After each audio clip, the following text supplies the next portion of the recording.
Good morning everybody. Myself Komal Sahani, Senior Lecturer CDTM, Government Women's Polytechnic College HPA। आज हम knitted fringes सीखेंगे।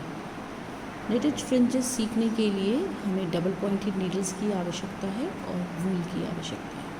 हमने simple वूल ही लिया है और हमें जितनी लॉन्ग फ्रिंजेस चाहिए हैं उसके आधार पर हमने ये फंदे कास्ट ऑन कर लिए हैं। ये हमने फंदे जो हैं लेफ़्ट हैंड नीडल पे कास्ट ऑन किए हैं और हम इसे राइट हैंड नीडल से निट करेंगे। अब हमें ये जो फ्रिंजेस हैं ये हमें गार्टर स्टिच में बनानी है और गार्टर स्टिच में क्या है कि या तो एवरी रो निट करेंगे या फिर एवरी रो पर्ल करेंगे और फिर इसके बाद फ्रिंजेस का निर्माण होगा। तो फ्रिंजेस बनाने के लिए इसमें मैंने 10 स्टिचेस कास्ट ऑन किए हैं which is the first row of knitting. ठीक है, तो कास्टिंग ऑन प्रक्रिया संपूर्ण हो गई है। अब हम करेंगे ये, मैं एवरी रो निट करूँगी। ठीक है, और हमें जितनी इसकी लेंथ चाहिए है इस फ्रिंज की तो हम उतना ही इसको गार्टर स्टिच में निट कर लेंगे। तो इसको भी निट करना प्रारंभ करते हैं और मैं इसको निट स्टिच कर रही हूँ। अच्छा, अब इसमें मैं आपको ये बताना चाहूँगी कि जो धागा है वो इस तरह से नीडल को नहीं पकड़ते हैं। नीडल को इस तरह से नहीं पकड़ते हैं। नीडल को हमेशा इन दो अंगूठे और फर्स्ट फिंगर के बीच में ऐसे पकड़ते हैं और उसके बाद ये जो धागा होता है इसको इसके देखिए इस तरह से और इस तरह से लेते हैं। ठीक है, यानी जो हमारी छोटी वाली उंगली है उसके ऊपर से इन दो फिंगर्स के नीचे से और फिर ये फर्स्ट फिंगर के ऊपर से, तो इसमें यूँ लेके और फिर हम इसको नेटिंग करते हैं। ठीक है, अब मैं आपको ये गार्टर स्टिच में आपको नेटिंग करना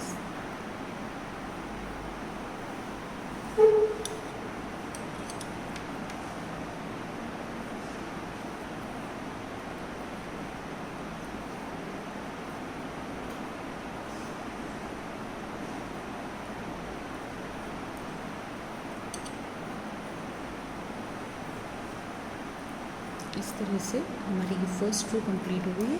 अब जब हम नेक्स्ट रो लेंगे तो इसे भी हम वापस से नेट करेंगे। जैसे हमने स्टॉकिनेट स्टिच में देखा था कि 1 रो नेट थी एंड 1 रो पर्ल थी, लेकिन हमें ये सारे क्या करने हैं, ये नेट करने हैं इसी तरह से।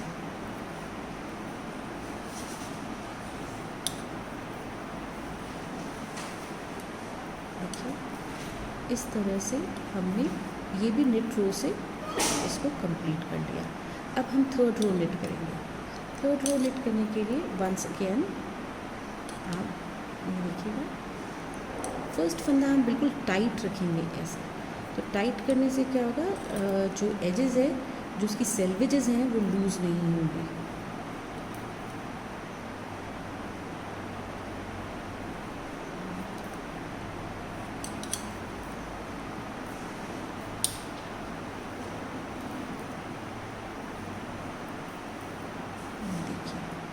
ठीक है, और इसी तरह से हम फिर से इसे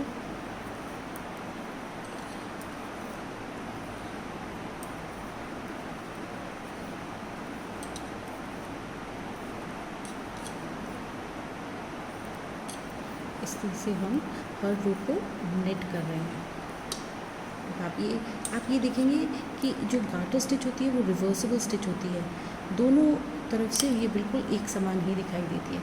इधर से भी इसमें जैसे आप देख सकते हैं आपको ये धारियाँ, ये रिजेस दिखाई दे रही हैं और इधर भी यहाँ पे ये रिजेस हैं। ये जो गार्टर स्टिच है ये बहुत ही बल्कि स्टिच कहते हैं इसे हम, क्योंकि ये बहुत एक मोटा फैब्रिक का निर्माण करता है।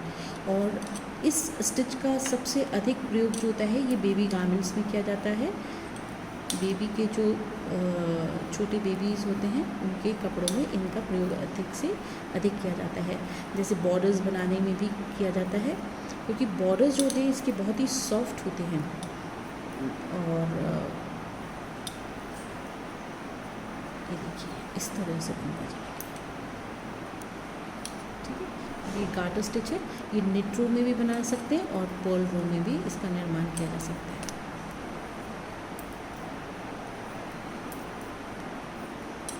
इसी तरह से हमें जितनी आवश्यकता है हम उतनी बड़ी इस स्ट्रिप का निर्माण करेंगे।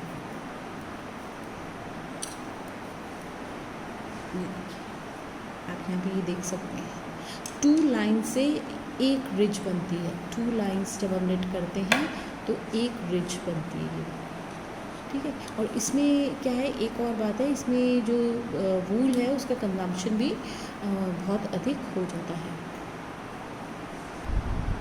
अब आप ये देखिए, ये मैंने गार्टर स्टिच में ये मैंने लगभग 4 से 5 इंच मैंने निट कर लिया है।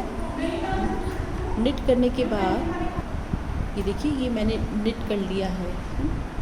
अब आप ये देख सकते हैं ये रिवर्सिबल स्टिच है और इसमें एक सबसे बड़ी क्वालिटी है कि ये रोल नहीं होता है, ना तो यहाँ से रोल होता है साइड से सेल्वेजेस से और ना ही बॉटम से, ये बिल्कुल एकदम स्ट्रेट रहता है। और ये देखिए दोनों साइड बिल्कुल सिमिलर है और ये मैंने निट रो में इसको निट किया। एवरी रो जो है वो निट की है मैंने, निट स्टिच में बनाया, ठीक है।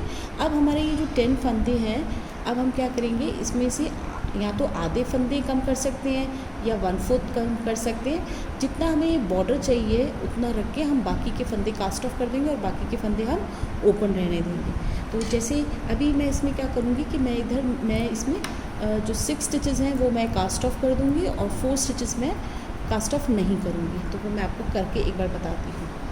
तो देखिए, जैसे वापस से कास्ट ऑफ मेथड जो है वो सेम वैसा ही है जैसे हमने आगे की कॉर्ड्स की प्रक्रियाओं में देखा था।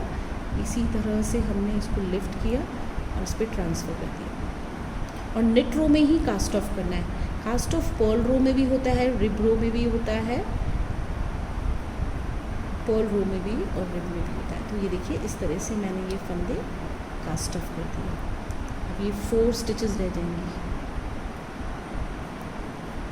ये इसमें किया, इसको मैंने कास्ट ऑफ कर दिया।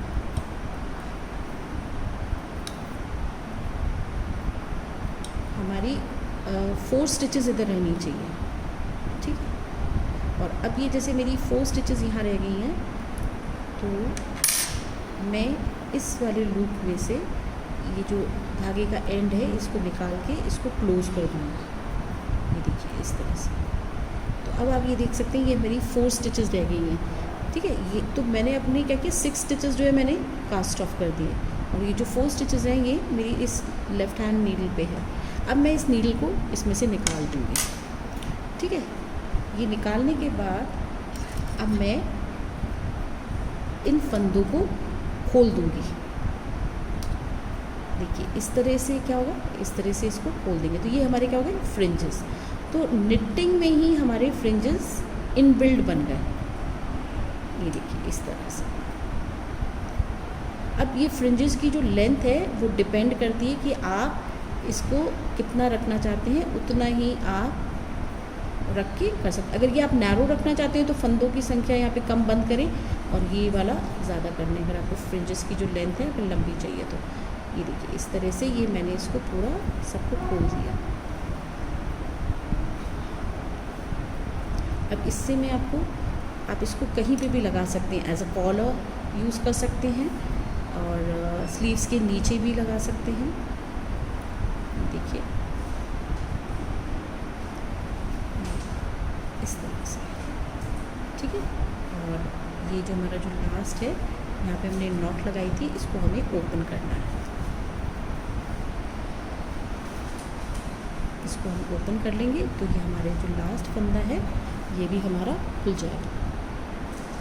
अब आप ये देख सकते हैं ये मैंने सारे लूप्स खोल दिए हैं और ये इस तरह से हमारे ये नेटेड फ्रिंजेस बन गए हैं। ये देखिए, अब इन लूप्स को आप कट भी कर सकते हैं और इन लूप्स को ऐसे भी रहने दे सकते हैं, ठीक है। अब आप इसको नेक लाइन पे कॉलर की तरह भी यूज़ कर सकते हैं, स्लीव्स में भी यूज़ कर सकते हैं और स्वेटर्स के जो नीचे एजेस हैं उधर लगा सकते हैं। अच्छा, इससे हम एक कैप भी बना सकते हैं। इन दोनों एंड्स को आप इस तरह से सिल कीजिए और इसको यूँ पकड़िए और इसको यहाँ पे ऐसे बांध दीजिए, ऐसे। इसको बांधने से क्या होगा, ये एक कैप की शेप ले लेगी।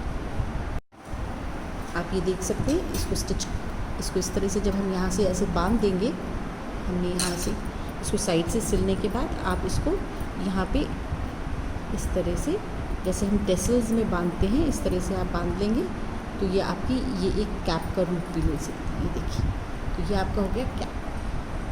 तो आप इस तरह से बहुत डिफरेंट टाइप्स के बना सकते हैं। और एक और इसमें हम ये कर सकते हैं कि जैसे ये हमारा जो प्लेन है, आप इसमें गार्टर के साथ आप केबल्स भी बना सकते हैं, कोई भी पैटर्न डाल सकते हैं। तो इसमें सेंटर में केबल्स बनाना चाहें तो एक फली जैसा इफेक्ट आ जाएगा केबल्स में, और यहाँ पे एकदम किनारे पे भी ले सकते हैं, तो एक डेकोरेटिव इफेक्ट। तो ये जो फ्रिंजेस है, ये बहुत तरीके आप बना सकते हैं। आप इसमें बहुत सारे डिज़ाइंस क्रिएट कर सकते हैं, इसको मल्टी कलर्ड में बना सकते हैं और इसको चेक्स में भी बना सकते हैं, तो आप जैसा चाहें। बट ये केवल गार्टर स्टिच में ही बनेगा। गार्टर के साथ आप केबल को ले सकते हैं, तो दोनों तरफ गार्टर्स, बीच में केबल एंड देन गार्टर्स। तो इस तरह से आप इसको अरेंज करके आप इसमें न्यू डिज़ाइंस को क्रिएट कर सकते हैं। Thank you very much.